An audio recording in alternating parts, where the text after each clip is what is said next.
मन की बातों को पढ़ने की कला।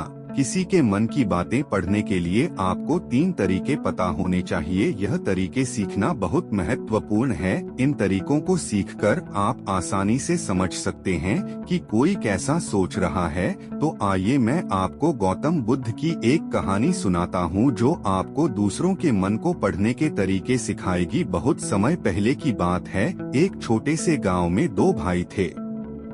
बड़े भाई अंधा था, इसलिए वह हमेशा घर पर ही रहता था और छोटे भाई खेती कर था। हालांकि खेतों में बहुत सारे जानवर थे और उनके कारण पूरी कृषि बर्बाद हो रही थी।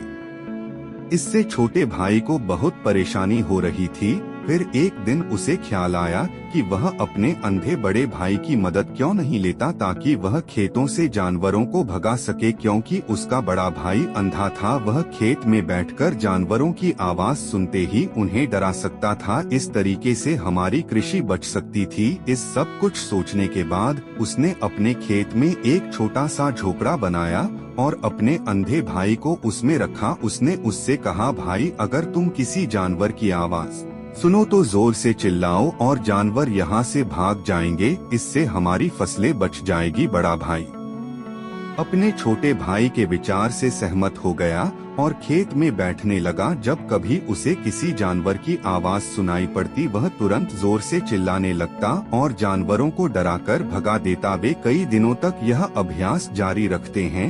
एक दिन एक हिरण उनके खेत में दौड़ रहा था और खेत को तोड़कर भाग गया। हालांकि एक राजा भी वहां था। बुद्ध की कहानियां जो हिरण की पीछा कर रहा था। राजा का ध्यान अंधे भाई पर गया और उनसे पूछा, क्या तुमने यहाँ एक हिरण देखा है? जवाब में अंधे भाई ने कहा, मैं अंधा हूँ, मैं कैसे हिरण देख सकता हूँ, पर मैं तुम्हें इतना बता सकता हूँ कि मेरी खेत से जो जानवर भाग गया है वह आपकी पीछा करने लायक नहीं है। आप अपना समय बर्बाद कर रहे हैं। उस अंधे के शब्दों से चौंका हुआ था। उसे आश्चर्य हुआ कि अंधा यह कैसे कह सकता है कि जो हिरण मैं ढूंढ रहा हूँ वह पीछा करने लायक नहीं है। तब राजा ने अंधे से कहा, क्या तुम मुझसे झूठ नहीं बोल रहे? एक और तुम कहते हो कि तुम अंधा हो और दूसरी ओर तुम यह दावा करते हो कि वह जानवर जो यहाँ से भाग गया है मेरे पीछे पड़ने के लायक नहीं है। फिर अंधा भाई ने कहा, मन की बातों को पढ़ने की कला। ओ राजा, वह प्राणी जिसे तुम हिरण समझ रहे हो वह वास्तव में हिरण नहीं है।